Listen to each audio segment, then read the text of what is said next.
How to delegate responsibilities in your nonprofit organization to get the work done successfully. That's the topic of today. And first of all, I'm interested in knowing who you are, who are watching this. Are you a nonprofit leader, maybe a nonprofit founder or a nonprofit director? And please tell me whether you have already experience in delegation or not yet. I'm looking forward to seeing that and I will respond to you, of course. So, for any nonprofit to grow in size, in operations, and to maintain a healthy workspace at the same time where the staff isn't overloaded with tasks and responsibilities, it's important to build and develop a team and really delegate responsibilities among different team members. So, in this talk, I want to share a few tips with you that I picked up in my 30 plus years of work in nonprofit organizations. So, the first thing to be clear about is that we're looking at delegating responsibilities. We're not looking at asking people to do a task while we ourselves are still carrying the responsibility for that task. For me, that's not delegating because then we're still engaged and involved in the actual work because we're still responsible. Yeah, the buck stops at us in case something goes wrong. So for real delegation to free up the leader's energy for strategic thinking and CEO tasks, real delegation involves delegating responsibility. In order to delegate responsibility, you need to be very clear, you and the person who is getting the responsibility, on actually what is the responsibility about. And to know that, you need to be clear on what is the goal of that responsibility. What is it that needs to be achieved? So that the person can know, okay, that's what I'm going to be working for. That's my responsibility to design how to get there. And you will find out that there might be very different ways from how you yourself would have gotten there. But then it's clear, like, where does that person need to go with their work? What do they need to work for? So that's the first thing that needs to be clear. And as I said, you'll find that there are many different ways how people can achieve a goal, and you might not have thought of some of the ways that they might pick. So, in order to make sure, of course, that the road, however it is looking, is aligned with your nonprofit, you also need to be clear on the link with your vision, mission, and value statement, and especially with the values. Yeah, so you need to be clear on what is the goal of the responsibility, but also on the how this responsibility can take shape, and what are maybe the requirements or the limitations as set by the values of the organization. Especially if a person is going to be doing outreach with people in the community that you're serving, or maybe with stakeholders, then of course it's super important that it's clear to those external parties that this person is a true representative of your organization and is acting in alignment with the values of your organization. So that's something that you need to invest time in getting clarity on between you and that person. What does that exactly mean in the frame of that responsibility? What do those values look like in the daily work, the daily reality of that person when they're working towards that goal? And you can, of course, share your vision, mission, value statement. You can also share maybe your code of conduct and things like that. But I would always recommend having a conversation about it, um, because not all words mean the same thing for everyone when they read them on paper. And if you want to feel confident that you can actually delegate this and free up your mind to think of other things and to focus on other things, then you need to be sure, you need to feel sure that this person is going to act in alignment with the values of your organization while they're working to achieve the goal. Now, that's super important, and spend some time on getting that right. I'm Suzanne Bakker. I'm a nonprofit operations strategist, and I love all things that most people find boring, like HR, contracting, finance, admin, management, fundraising, and so on and so forth. And that's what I talk about in this channel. If you're interested in that, you can subscribe to my channel so you get a notification whenever I have a new video out. And you can also click the link below this video to subscribe to my newsletter and receive stories on Mondays and Thursdays about nonprofit operations topics. So now let's go back to where we were. So you have created clarity around the goal and the values and created a framework for the responsibility that you're delegating to somebody else. Those two things are, of course, things that you could easily also write down in a job profile, for example. Yeah, so that people who apply for a job in your organization can already see this from the start, and you can have a conversation about that to clarify everything and to make sure that you have the same understanding of all the words on the paper. The next thing that you can do to set things up for success is to share any standard operating procedures that you might have within your nonprofit for carrying out certain tasks that are either happening a lot or that are happening not very often but regularly, maybe once a year, for example.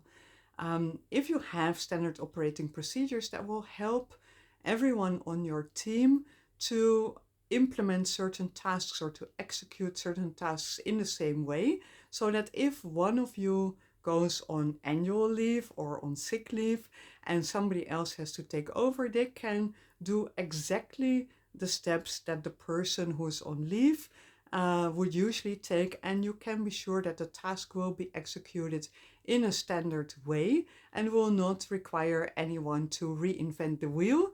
Instead, they can focus their brain power on thinking strategically on other things to do to reach the goal. If you have done those three things, set the framework with the goal and the values for the responsibility, and made it easy to do the daily work by sharing standard operating procedures, then you've set up everything for success, right? You've picked the right person, you've delegated the responsibility, they know what they are going to be working for, they know the values that are applicable and important, and they have standard operating procedures to make things easy. So this is the moment when you can say, okay, now I can let it go, right? And you're not going to be that manager who's micromanaging and who's going to ask every day, like, oh, can I have an update? How's it going? I was wondering. Oh, when I was in the shower, I had an idea and I thought it might be useful for you. You are not going to do that. You are going to sit still. You're going to make clear that you're there in case of anything, in case of questions or challenges. If they want to talk to you, you're there, but you're not going to butt in. You're going to back off. And that's the hardest part of delegation, to back off, especially when you see mistakes are being made. And mistakes, of course, could be that the person is doing something that you would never have done, something that you wouldn't have thought of, or maybe you tried it 10 years ago and it didn't work, and they're doing something that you think, no, that's not the right way. You are going to back off because you delegated the responsibility. The person is a professional who's taking the decisions on how they're going to achieve the goal. Yeah, and maybe they pick another route and it might still lead to the same goal, and it might even be a faster route. Who knows? It can also be that there's a real mistake happening, that something's really going wrong, isn't working the way it should, and that even the person themselves say, hey, that went wrong, I think I made a mistake, right? You are going to back off because you are sitting there and you're going to ask the person, okay, how are you going to fix it? And what do you need from me and from other members in the team to be able to fix it? How can we help you? But you're in the lead because you are responsible. So we are just waiting for you to ask us and to tell us what we need to do to help you fix this, right? You leave the responsibility with them, and you're just there to help when they ask. Unless, of course, they are creating a big problem for the whole organization, burning down the office, bankrupting the organization. But most mistakes aren't on that level, and so you are going to back off. You're going to leave the responsibility with the person to whom you delegated it. Yeah, and you're just going to be there and ask them, okay, how can we help you? And after everything is fixed, you're going to ask them and say, okay, how can we learn from this? What are the tips that we need to share with the others, that we need to maybe share in an SOP, to make sure that this particular mistake will not happen in the same way again, right? That's your role as a nonprofit leader in case you have delegated responsibility to a team member. And that's super important, because if you don't back off, then your delegation is a fake, right? Because then you know that in the end, you will feel responsible and you will take responsibility, and you will start uh, taking the initiative to fix things and to sort things out.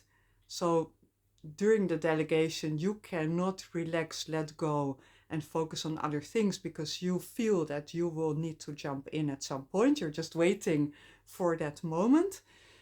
And the person to whom you delegate, and also their colleagues, they will also know that if they do something wrong in your view, maybe not wrong necessarily, but in your view wrong, that you will jump in and take the initiative and start running with that task again.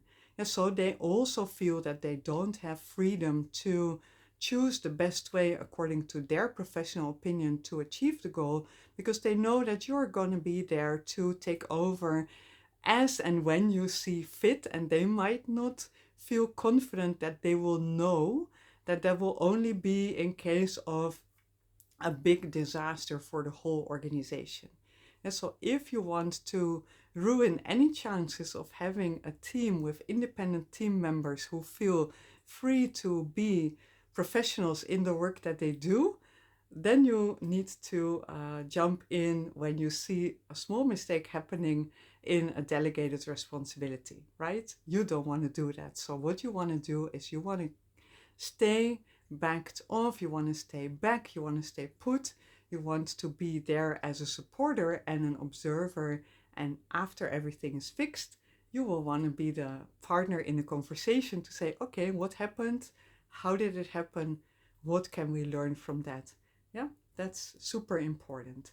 And while you're watching those mistakes being made or maybe not being made, the key thing for you is to focus on feeling grateful that you have a team in your nonprofit organization of people who can undertake tasks, who can carry responsibilities, who can achieve goals, and who can work within the framework of the values, and who can make sure that the organization is stable and has a sustainable future, because they can support each other and they can leave you as a leader space to focus on CEO tasks and strategic networking tasks and things like that, which are also important for the future of the organization.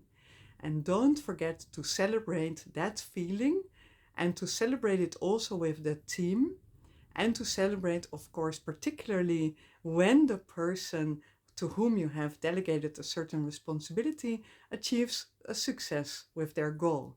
Yeah, that's super important. Make sure that it's marked as something important and special to keep everybody motivated to keep going in the right spirit and in the right way.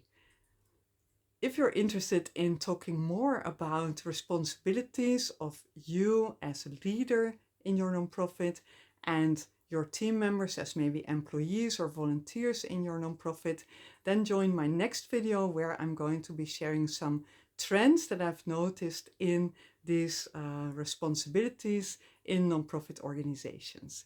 Looking forward to seeing you there. Bye for now.